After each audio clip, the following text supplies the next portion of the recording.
এবারের সংগ্রাম আমার মুক্তির সংগ্রাম, এবারের সংগ্রাম স্বাধীনতার সংগ্রাম। বঙ্গবন্ধু বা শেখ মুজিবুর রহমান বাংলাদেশের স্বাধীনতার যুদ্ধের সবচেয়ে অগ্রগণ্য কাণ্ডারি। উনার হাত ধরেই বাংলাদেশ এক স্বাধীন রাষ্ট্রে পরিণত হয়, তাই উনি ছিলেন বাংলাদেশের রাষ্ট্রপিতা। কিন্তু এটি অত্যন্ত দুঃখের এবং আশ্চর্যের যে প্রেসিডেন্ট পদে থাকা অবস্থাতেই নিজের দেশের আর্মি সপরিবারে মুজিবুর রহমানকে গুলি করে হত্যা করে। নমস্কার friends, welcome to my channel the M talkies, a true crime documentary channel. আজকে আমরা বাংলাদেশের রাষ্ট্রপিতা শেখ মুজিবুর রহমানের হত্যাকাণ্ড নিয়ে জেনে নেব। দীর্ঘায়িত হওয়ার জন্য ঘটনাটি দুটি পার্টে আপনাদের কাছে পরিবেশন করার চেষ্টা করব। চলুন শুরু করা যাক।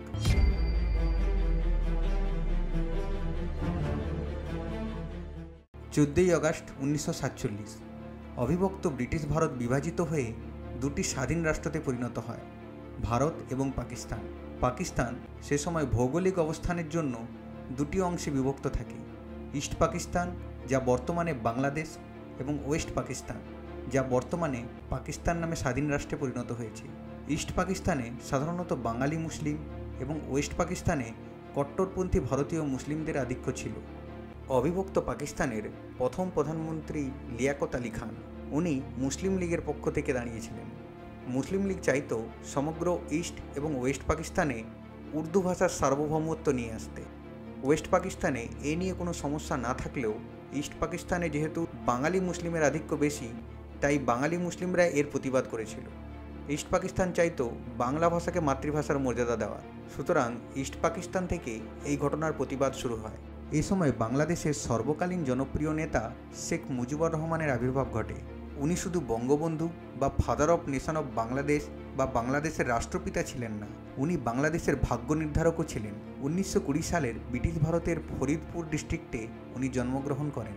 পরে কলকাতার ইসলামিয়া কলেজে পলিটিক্যাল সায়েন্সের উপর উনি 1947 সালে গ্র্যাজুয়েশন ডিগ্রি অর্জন করেন। ছোটবেলা থেকেই এক অভূতপূর্ব রাজনৈতিক মতাদর্শ এবং লিডারশিপ এবিলিটি ওনাকে লোকচক্ষুতে নিয়ে আসে। ছাত্র রাজনেতা হিসাবে উনি রাজনৈতিক জীবনে অনুপ্রবেশ করেন। 1947 সালে কলেজে পাশ করে মুজিবুর রহমান তৎকালীন মুসলিম লীগে যোগদান করেন। তৎকালীন মুসলিম লীগের সার্বভৌমত্ব এবং একচেটিয়া অধিকার গ্রহণের চেষ্টা বঙ্গবন্ধুকে ভাবতে বাধ্য করে।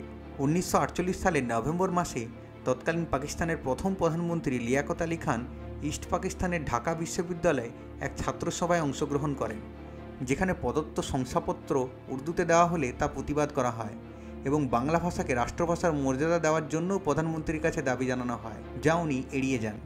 ফলস্বরূপ ইস্ট পাকিস্তানে যখন ভাষা আন্দোলন শুরু হয়, তখন থেকেই দেশবন্ধু এই আন্দোলনে সক্রিয় অংশগ্রহণ করে। মৌলানা আবুল হামিদ খান ভাসানী এবং মুজিবুর রহমান সামনে থেকে এই ভাষা আন্দোলনকে এগিয়ে নিয়ে যায়। এই সময় মুজিবুর রহমান মুসলিম লীগ থেকে বেরিয়ে আসেন এবং ইস্ট পাকিস্তানে মৌলানা ভাসানী সাহেব এবং মুজিবুর রহমান মিলে একটি পলিটিক্যাল পার্টি গঠন করে, যা আওয়ামী মুসলিম লীগ নামে পরিচিতি হয়। কিন্তু পরবর্তী সময়ে ধর্মীয় নিরপেক্ষতার জন্য মুসলিম নামটিকে সরিয়ে দেওয়া হয় এবং আওয়ামী মুসলিম লীগকে আওয়ামী লীগে পরিণত করা হয়। উদ্দেশ্য ছিল ধর্মীয় নিরপেক্ষভাবে ইস্ট এবং ওয়েস্ট উভয় পাকিস্তানের মানুষদের কাছে পৌঁছে যাওয়া এবং তাদের পাশে এসে দাঁড়ানো।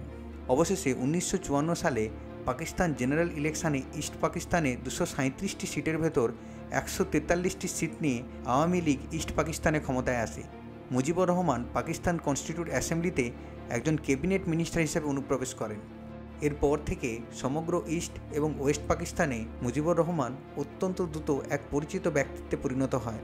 তার ধর্মীয় নিরপেক্ষতা এবং বাংলা ভাষার জন্য লড়াই অনেক মানুষের পছন্দ হয়। ইতিমধ্যে 1958 সালে commander of chief of Pakistan army Mohammad Ayub Khan তৎকালীন পাকিস্তানের প্রেসিডেন্ট ইস্কান্দার আলী মির্জাকে জোরপূর্বক পদত্যাগ করান এবং নিজে পাকিস্তানের দ্বিতীয় প্রেসিডেন্ট হন। আইয়ুব খান সমগ্র পাকিস্তানে প্রেসিডেন্ট রুল চালানোর চেষ্টা করেন। এই সময় প্রেসিডেন্ট আইয়ুব খানের সাথে ভারতের সম্পর্কের অবনতি ঘটে এবং ইন্দো পাকিস্তান ওয়ার শুরু হয়। 1966 সালে তাশকেন্ট ডিক্লারেশনের পর ইন্দো পাকিস্তানের ওয়ার সমাপ্ত হয়, কিন্তু ইতিমধ্যে শেখ মুজিবুর রহমান আওয়ামী লীগের জেনারেল সেক্রেটারিতে পরিণত হয়েছেন। 1966 সালের ফেব্রুয়ারি মাসে দেশবন্ধু লাহোরের এক অধিবেশনে ইস্ট পাকিস্তানের স্বতন্ত্রীকরণের জন্য 6 পয়েন্ট মুভমেন্ট করেন। মুভমেন্টের উদ্দেশ্য ছিল পাকিস্তান সরকারের সামনে 6টি দাবি পরিবেশন করা, যা সরকার কর্তৃক প্রত্যাখ্যাত হয়। তৎকালীন প্রেসিডেন্ট আইয়ুব খান পাকিস্তান বিভাজনের ষড়যন্ত্রে দেশবন্ধুকে 2 বছরের জেলবন্দি করেন, যা আগরতলা কনস্পিরেসি কেস নামে পরিচিত। 1969 সালে রাওয়ালপিন্ডিতে রাউন্ড টেবিল বৈঠকে প্রেসিডেন্ট আইয়ুব খানের সামনে নিজের 6টি দাবি পুনরায় তুলে ধরেন। বৈঠক থেকে ফিরে এসে 5 ডিসেম্বর 1969 সালে ইস্ট পাকিস্তানকে বাংলাদেশের নামকরণের সিদ্ধান্ত নেন। 1970 সালের পাকিস্তান জেনারেল ইলেকশনে ইস্ট পাকিস্তানের 169টির ভেতর 167টি সিট নিয়ে বিপুল ভোটে জয়ী হন। শেখ মুজিবুর রহমান পাকিস্তানের পরবর্তী প্রধানমন্ত্রী হিসাবে যোগদান প্রায় নিশ্চিত হলেও পাকিস্তান পিপলস পার্টির নেতা জুলফিকার আলী ভুট্টোর বিরোধিতা এবং ষড়যন্ত্রে এটি সম্ভব হয়ে ওঠেনি। 1971 সালের 3 মার্চ শেখ মুজিবুরের একটি বিশাল জনসভা আয়োজিত হয়। লক্ষাধিক মানুষ এই জনসভায় অংশগ্রহণ করেন।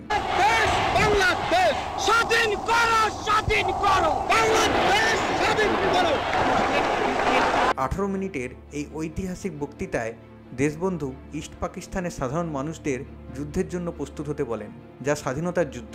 23 মার্চ 1971 বাংলাদেশের নিজস্ব পতাকা উত্তোলন করা হয় এবং ইস্ট পাকিস্তানের বিভিন্ন জায়গাতে নিয়ে যাওয়া হয়। তৎকালীন প্রেসিডেন্ট ইয়াহিয়া খানের নির্দেশে বঙ্গবন্ধু মুজিবুর রহমানকে সরকার অবমাননার জন্য গ্রেপ্তার করা হয় এবং ওয়েস্ট পাকিস্তানের ফাইজালাবাদের জেলে পাঠিয়ে দেওয়া হয়। ইস্ট পাকিস্তানে বাংলাদেশি রাষ্ট্র গঠন করার যে প্রতিবাদ গড়ে উঠেছিল তা সমূলে বিনাশ করতে চেয়েছিল পাকিস্তানি সরকার। 1971 সালের 25 মার্চ অপারেশন সার্চ লাইট নামে একটি মিলিটারি অপারেশন করে পাকিস্তান সরকার। উদ্দেশ্য ছিল পরিকল্পিত গণহত্যার মাধ্যমে ইস্ট পাকিস্তানে বাঙালি জাতীয়তাবাদী আন্দোলনকে দমন করা। প্রায় কয়েক লক্ষ বাঙালি মুসলিম যারা ইস্ট পাকিস্তানে বসবাস করতেন তাদের হত্যা করা হয়, পরিবারের উপর অত্যাচার করা হয়। মুজিবুর রহমান জেলে থাকা অবস্থাতেই 1971 সালের 26 মার্চ দিনটিকে বাংলাদেশের স্বাধীনতা দিবস হিসাবে ঘোষণা করা হয় এবং বঙ্গবন্ধু মুক্তি বাহিনীকে বাংলাদেশের স্বাধীনতা যুদ্ধে আহ্বান করেন। মুক্তি বাহিনী বঙ্গবন্ধুর নেতৃত্বে গড়ে ওঠা একটি বাংলাদেশি মিলিটারি ফোর্স। ইতিমধ্যে অপারেশন সার্চলাইটের ফলে অসংখ্য অসহায় মানুষ ইস্ট পাকিস্তান বা বাংলাদেশ থেকে ভারতে অনুপ্রবেশ করা শুরু করে। তৎকালীন ভারতের প্রধানমন্ত্রী শ্রীমতী ইন্দিরা গান্ধী এই পাশবিক হত্যালীলা এবং ভারতে এই বিপুল সংখ্যক অনুপ্রবেশ আটকাতে ইস্ট পাকিস্তানের পাশে এসে দাঁড়ায় এবং বাংলাদেশের স্বাধীনতা যুদ্ধে ওয়েস্ট পাকিস্তানের বিরুদ্ধে সক্রিয় অংশগ্রহণ করেন। অবশেষে 1971 সালের 16 ডিসেম্বর পাকিস্তান স্যারেন্ডার করে এবং ভারত এবং পাকিস্তানের ভেতর পাকিস্তানি ইনস্ট্রুমেন্ট অফ সারেন্ডার নামে একটি লিগ্যাল পেপার সাইন হয়, যাতে ইস্ট পাকিস্তান থেকে পাকিস্তানি সৈন্য হাঁটিয়ে নেওয়া হয় এবং বাংলাদেশি স্বাধীনতা যুদ্ধের অবসান ঘটে। প্রথম পার্টে আমরা বঙ্গবন্ধু মুজিবুর রহমানের উত্থানের কথা জেনে নিলাম, কোন কঠিন পরিস্থিতিতে উনি লড়াই করেছিলেন এবং বাংলাদেশকে এক স্বাধীন রাষ্ট্রে পরিণত করেছিলেন। ঘটনাটি দ্বিতীয় পার্টে আমরা জেনে নেব কী কারণে নৃশংসভাবে বঙ্গবন্ধুকে সপরিবারে হত্যা করে বাংলাদেশের নিজস্ব আর্মি। আজকের মতো এখানেই শেষ। দেখা হচ্ছে ঘটনাটির পরবর্তী পার্টে। ঘটনাটি ভালো লেগে থাকলে লাইক করুন এবং চ্যানেলটিকে সাবস্ক্রাইব করে নিন। নমস্কার।